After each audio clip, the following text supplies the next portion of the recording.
नमस्कार दोस्तों, चाचा के चौपाल में आपका हार्दिक अभिनंदन है। दोस्तों, आज बिहार चुनाव के बारे में थोड़ा चर्चा हो जाए। बिहार में तो चुनाव हो रहा है, उम्मीद है कि नवंबर के पहले सप्ताह से शुरू होगा और तीसरे सप्ताह तक ख़त्म हो जाएगा। तो लेकिन कई पार्टियां अभी तो चालबाजी करने में लगी हैं। एक नई नवेली पार्टी है, पीके की पार्टी।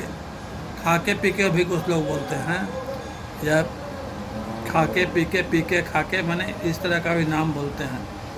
तो उनकी भी पार्टी उसमें भाग लेने के लिए पूरा उछल कूद मचा रही है। वैसे वो कहते हैं कि हमारा चुनाव राजनीति से कोई मतलब नहीं है, हमको तो सिर्फ बिहार का जो भ्रष्टाचार है उसको खत्म करा। वो केजरीवाल याद है ना, वो भी यही कहता था कि हम भ्रष्टाचार मिटाने आए हैं, समझे ना।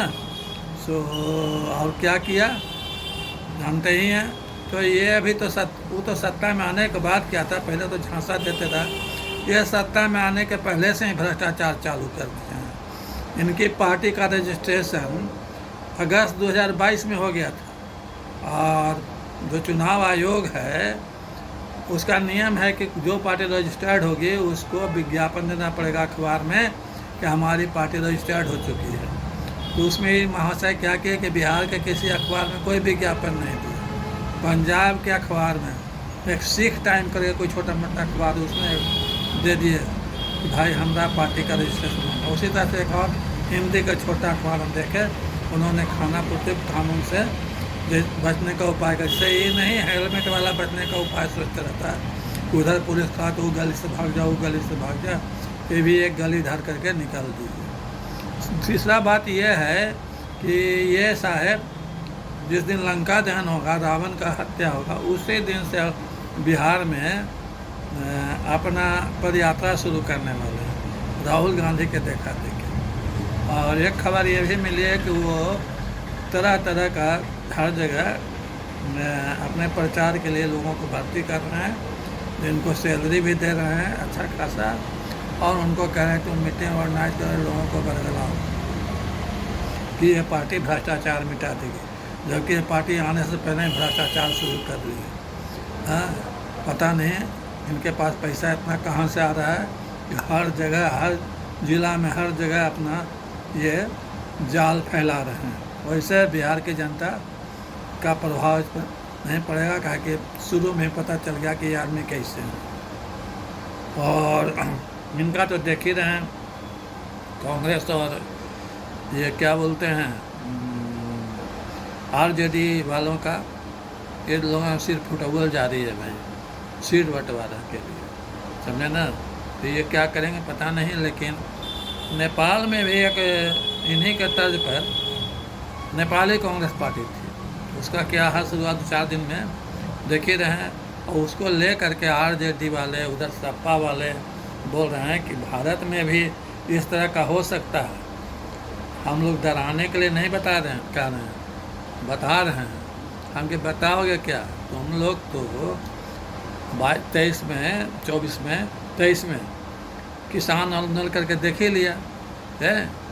तो क्या था वो नेपाल जैसा आंदोलन तुम लोग किसान से करवाना चाह रहे थे, तो कोई तरह से गोली चलवा दें मोदी जी, 10-20-50 किसान मर जाए और हम उनके लाश पर बैठ करके सरकार बना लें, सरकार को उड़े, ये योजना थी। लेकिन मोदी जी तो बहुत दिन तक मुख्यमंत्री भी रहे भाई, तुम्हारे जैसा पलना से उठे और राजनीति में थोड़े आ गए हैं ऐसे कमरा से उठ करके। वो फील्ड में दौड़ते रहे, उनको पता था कि तुम क्या चाहते हो, और तुम लोग का योजना सफल हो गया। अब आगे भी होता रहेगा। बिहार कोई भारत कोई नेपाल नहीं है। नेपाल का जितना आबादी है ना बाबू, उससे ज़्यादा यहाँ होमगार्ड है। तुम लोग को डराने के लिए नहीं बता रहे हैं, समझाने के लिए बता रहे हैं। इसलिए यहाँ पर ये सब नहीं चलेगा तुम लोग का चाल। थोड़े बहुत छोटे मोटे किसी एरिया में दंगा फसाद करा लो, और कराने की तैयारी भी कर रहे हो, सबको पता है, और पिटाओगे भी अच्छा से। जहाँ दंगा फसाद कराए सबसे पहले तुम ही लोग पिटाओगे, भागने में नहीं बनेगा। वो तो वहाँ वाला तो नेपाल वाला तो भाग गया, उनको भागने नहीं दिया जाएगा। तो इन यही सब हम लोग को देखते रहना है। चौपाल के माध्यम से मैं आप लोग बता रहा हूँ कि झांसे में ना आइए, न इसकी सरकार बनने वाली है, न ये मुख्यमंत्री बनने वाला है, और न ये आपको कहीं पैसा देगा। बस जैसे 8,500 के लिए उत्तर प्रदेश में औरत लोग भीड़ लगा के खड़ी थी ना, पैसा फार्म भरवाया था पैसा मांगने के लिए, और सब कांग्रेसी जब कुछ चक्कर हो गया था, ताला लगा के भाग गया था, ये लोग भी भाग जाएंगे, उनको दिखाई नहीं देंगे। इसलिए सचेत रहिए, चुनाव आ रहा है, योग्य लोग को वोट दीजिए जो बिहार का विकास कर सके, बिहार को जाति में बांट सके, वैसे लोग को नहीं दीजिए। कहीं कर्नाटक में प्रयास फिर से तेज हुआ है, उनका पहला जो जाति वाला सर्वे था वो काम नहीं किया, फिर से जाति का सर्वे कराएंगे। इन लोग का काम है भाषा विवाद उत्पन्न करो, जाति विवाद उत्पन्न करो, और इस भ्रांति में सरकार को उलटने का कोशिश करेंगे। सरकार बहुत भारी भरकम है, हिमालय जैसा, माउंट एवरेस्ट जैसा भारी है, इन लोग से उल्टाएगा नहीं, निश्चिंत रहिए आप। तो इन्हीं बातों के साथ आज मैं अपने चौपाल का समापन करता हूँ। मिलते रहिए चौपाल में, और पसंद आए तो ज़रा हमको भी भाई सपोर्ट कीजिए, है कि नहीं। धन्यवाद मिलने के लिए, सुनने के लिए।